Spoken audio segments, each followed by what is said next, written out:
नमस्कार, मेरा नाम पूनम अग्रवाल है। 4 मार्च को एसबीआई ने सुप्रीम कोर्ट को एक एफिडेविट में कहा कि वो 3 हफ्तों के अंदर इलेक्टोरल बॉन्ड से जुड़ी सारी जानकारी कि किसने उस इलेक्टोरल बॉन्ड को खरीदा, किस पॉलिटिकल पार्टी को इलेक्टोरल बॉन्ड्स गया, कितनी तारीख को गया और कितने रुपए का चंदा उस पॉलिटिकल पार्टी को मिला, ये सारी डिटेल्स वो 3 हफ्ते में इलेक्शन कमीशन को नहीं दे पाएंगे। और उन्होंने ये कहा कि ये पूरा डेटा कंपाइल करने में उन्हें समय लगेगा, वो भी 3 महीने का, और 30 जून तक उन्होंने सुप्रीम कोर्ट को रिक्वेस्ट किया है कि वो उन्हें समय दे। इस मुद्दे पर काफी चर्चा हो रही है, हर जगह लोग ट्वीट कर रहे हैं, बातचीत कर रहे हैं कि क्या वाकई में एसबीआई को ये पूरा डेटा कंपाइल करने में 3 महीने लगेंगे और 3 हफ्तों का समय काफी नहीं। हालांकि एफिडेविट फाइल करने में ही एसबीआई ने पूरे 17 दिन तक, यानी कि 15 फरवरी से लेकर 5 मार्च तक का समय लिया। हालांकि एसबीआई ने ये बताने में कि उन्हें 3 महीने का समय लगेगा, इस चीज को बताने में उन्हें 17 दिन का समय लग गया।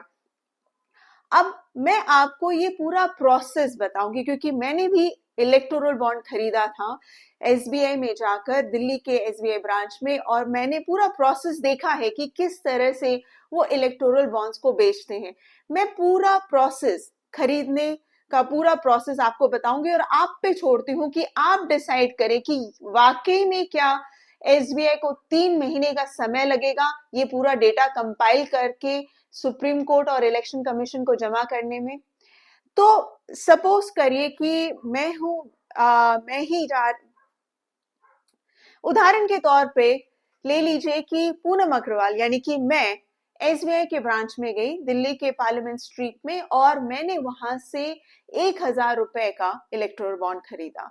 मैं वहां जाती हूँ, एसबीआई मेरा पूरा केवाईसी प्रोसेस वेरीफाई करता है, जैसे कि मेरा पैन कार्ड, आधार कार्ड, पूरी डिटेल्स लेता है मेरे से।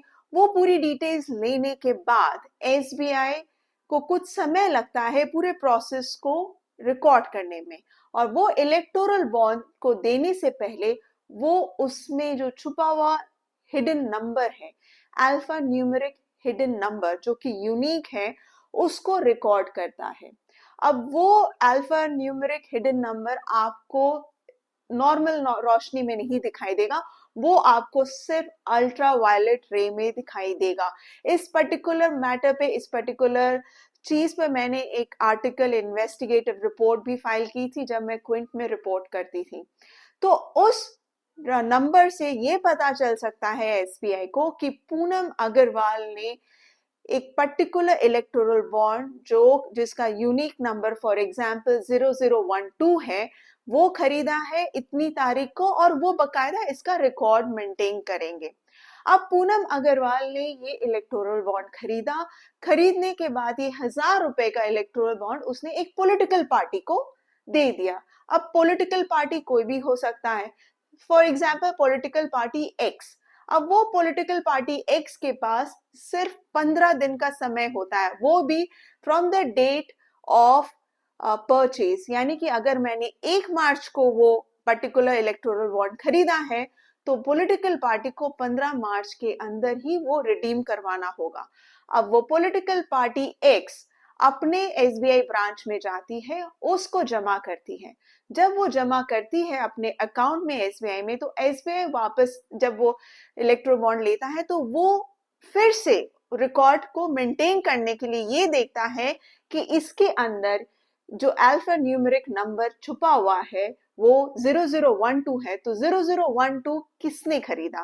पूनम अग्रवाल ने खरीदा, यानी कि पूनम अग्रवाल ने 1,000 रुपए का electoral bond political party x को डोनेट किया। और प्लीज नोट करिए कि ये जो पूरा प्रोसेस है खरीदने से लेकर बेचने तक का, वो पूरा रिकॉर्ड होता है और वो भी 15 दिनों के अंदर करना होता है, क्योंकि अगर 15 दिनों के बाद ये electoral bond political party redeem करने जाएगी तो वो इनवैलिड माना जाएगा और वो उसे रिडीम नहीं कर पाएगी। तो आपको ये प्रोसेस तो समझ आ गया कि खरीदने से लेकर बेचने तक पूरा रिकॉर्ड होता है। अब ये जो रिकॉर्ड होता है वो बकायदा हर एक एसबीआई बैंक में जो ब्रांच जो कि ऑथराइज्ड है इसे बेचने के लिए, उन्हें मेंटेन करना होता है। क्यों मेंटेन करना होता है प्रॉपरली? क्योंकि इस पर एक आरटीआई के जवाब में एसबीआई ने खुद कहा था कि ये हिडन यूनिक नंबर उनको उनकी उसकी जरूरत उन्हें इसलिए है ताकि वो ऑडिट कर सके और ये पता कर सके कि ऑडिट के दौरान कि ये इलेक्टोरल बॉन्ड जो कि रिडीम होने के लिए उनके पास आया वो जेन्युइन है कि नहीं, ताकि किसी भी तरह कोई फेक इलेक्टोरल बॉन्ड मार्केट में सर्कुलेट ना हो जाए। तो जाहिर सी बात है कि अगर इलेक्टोरल बॉन्ड खरीदा गया है, उसे रिडीम किया गया है और वो हर महीने या हर क्वार्टरली का प्रोसेस है, तो वो पूरा प्रोसेस एसबीआई रिकॉर्ड करती है। और ये भी जान लीजिए कि एसबीआई प्रॉपरली डिजिटलाइज्ड है आज से नहीं, सालों से। तो जब ये पूरा रिकॉर्ड मेंटेन होता है और ऑडिट होता है, यानी कि सालाना फाइनेंशियल ईयर, हर फाइनेंशियल ईयर में उसकी ऑडिटिंग होती है और उसका प्रॉपर रिकॉर्ड मेंटेन होता है।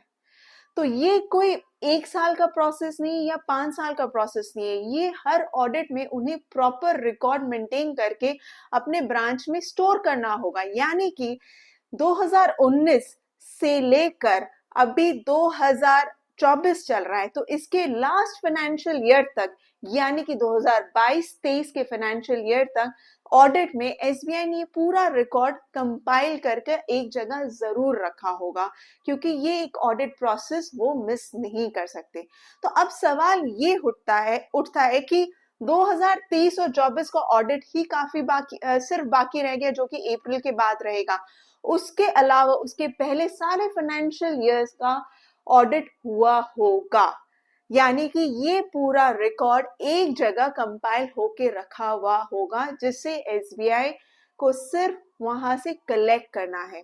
एसबीआई ने अपने एफिडेविट में कहा है कि उनके 29 ब्रांचेस में, एसबीआई के 29 ब्रांचेस में इलेक्टोरल बॉन्ड्स बेचा जाता है और उन्होंने कहा है कि हर एक ब्रांच में वहां पर उन्हें रिकॉर्ड, वहां पर सेपरेटली रिकॉर्ड मेंटेन होता है और वहां से लेकर फिर उन्हें रिकॉर्ड लेकर एक कंपाइल करना होगा। बट क्वेश्चन ये है कि जब आप ऑडिट हर साल कर रहे हैं और ये आपने खुद कहा है कि आपको ये ऑडिट के पर्पस के लिए एक हिडन नंबर रखना पड़ा, तो आपके पास ऑलरेडी रिकॉर्ड होंगे दो फाइनेंशियल ईयर 2022 और 23 तक के। आपको सिर्फ फाइनेंशियल ईयर 2023 और 24 का ऑडिट करना बाकी है। तो आखिर इस पूरे प्रोसेस के लिए जहां पर आप ऑलरेडी रिकॉर्ड मेंटेन कर रहे हैं, क्या आपको 3 महीने का समय लगेगा? क्वेश्चन यही है। अब मैं आप पे छोड़ती हूँ कि आप समझिए और डिसाइड करिए कि जो देश का सबसे बड़ा बैंक है, जो कि ये सबसे इम्पोर्टेंट डॉक्यूमेंट जिसे कहते हैं इलेक्टोरल बॉन्ड, जो पॉलिटिकल फंडिंग में यूज हुआ है और गवर्नमेंट ने हमेशा ये मेंटेन किया है कि सिर्फ एसबीआई को ही ऑथराइज किया जाए, क्या उसके पास ये पूरा रिकॉर्ड ऑडिट के जरिए एक जगह कंपाइल किया हुआ पड़ा नहीं होगा? और आपको मैं बस 2 लाइन पढ़ के सुनाती हूँ कि उन्होंने एफिडेविट में क्या कहा है, वो भी अंग्रेजी में लिखा है। उन्होंने अपने एसबीआई ने कहा है कि it is submitted that the retrieval of information from each silo and the procedure of matching the information of one silo to that of the other would be time consuming. The details are stored separately. Some of the details, such as number of bonds, etc., are stored digitally, while the other set of details, such as name of purchaser, KYC, are stored physically. इसका simple सा हिंदी में मतलब ये है, वो कह रहे कि हर एक ब्रांच से उन्हें डेटा कलेक्ट करना होगा और उनका ये कहना है कि इलेक्टोरल बॉन्ड का नंबर और हिडन नंबर जो मैं आपको अभी बता रही थी वो डिजिटली स्टोर्ड है, लेकिन परचेजर का नाम उन्होंने फिजिकली स्टोर किया है, यानी कि हाथ से लिखकर किसी रजिस्टर में उन्होंने स्टोर किया है। हैरानी की बात यह है कि जहां हम आज डिजिटल एज में रह रहे हैं, वहां पर अभी भी फिजिकल तरीके से कुछ भी डेटा स्टोर हो रहा है। बट अगर हम उसे अलग रख दे, तब भी जहां आप ऑडिट कर रहे हैं एक पर्टिकुलर प्रोसेस को फॉलो कर रहे हैं और आपने यूनिक हिडन नंबर उसलिए लिया था ताकि आप ऑडिट कर सके, तो क्या इतना समय लगेगा आपको पूरा डेटा कंपाइल करने में? इस पर्टिकुलर मुद्दे पर कई लोगों ने ट्वीट किया है, कई लोगों ने एक्सप्रेस किया है कि ये शायद एक तरीका है टाइम गेन करने के लिए, क्योंकि लोकसभा इलेक्शंस अभी कुछ ही महीनों में होने वाले हैं और शायद उसके कारण ये एसबीआई ने इसका समय मांगा है, और ताकि उसका असर किसी तरह कहीं पर भी इलेक्शन पे ना दिखे। तो कुछ एक्सपर्ट्स ने, कुछ लॉयर्स ने, कुछ आरटीआई एक्टिविस्ट ने इस पर ट्वीट किया है। प्रशांत भूषण, जिन्होंने ये केस फाइट किया था सुप्रीम कोर्ट में, उन्होंने अपने ट्वीट में कहा है कि SBI wants to give government more time till beyond polls to hide the details of 10K crore of payments kickbacks received by BJP through electoral bonds.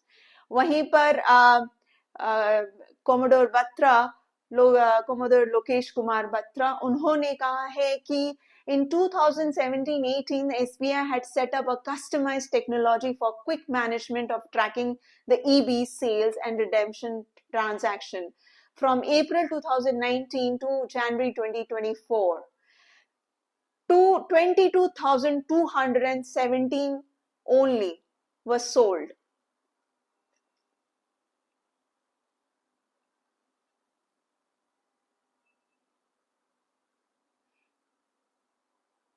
In 2017-2018, SBI had set up customized technology for quick management of tracking the EB sale and redemption transactions. तो जाहिर सी बात है कि कुछ experts अपनी opinion express कर रहे हैं कि ये क्या तरीका है, क्या एसबीआई जानबूझ के टाइम गेन कर रहा है, क्या उन्हें एक्चुअली में 3 महीने का समय लगेगा या 3 हफ्ते में वो कर सकते थे? तो ये सारे सवाल उठ रहे हैं जिस पर सुप्रीम कोर्ट को सोचना है कि क्या उन्हें समय देना चाहिए कि नहीं। बट एज अ जर्नलिस्ट जिसने इलेक्टोरल बॉन्ड्स को 2018 से लेकर आज तक ट्रैक किया, मैं आपको ये कह सकती हूँ कि जो प्रोसेस है वो सारा प्रोसेस बहुत ही मेटिक्युलसली फॉलो किया गया है और करा है एसबीआई ने। अब उस प्रोसेस को अगर उन्होंने अच्छे से फॉलो किया है और उसकी ऑडिटिंग की है तो डेटा उनके पास है। अब मैं आपके ऊपर छोड़ती हूँ ये डिसाइड करने के लिए कि क्या 3 हफ्ते का समय कम था और क्या उन्हें 3 महीने लगेंगे ये सारा डेटा इलेक्शन कमीशन से के साथ शेयर करने के लिए।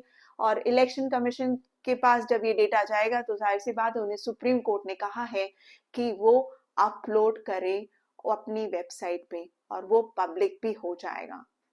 तो अब ये देखते हैं कि सुप्रीम कोर्ट इस पर क्या कहती है। Thank you for watching the video.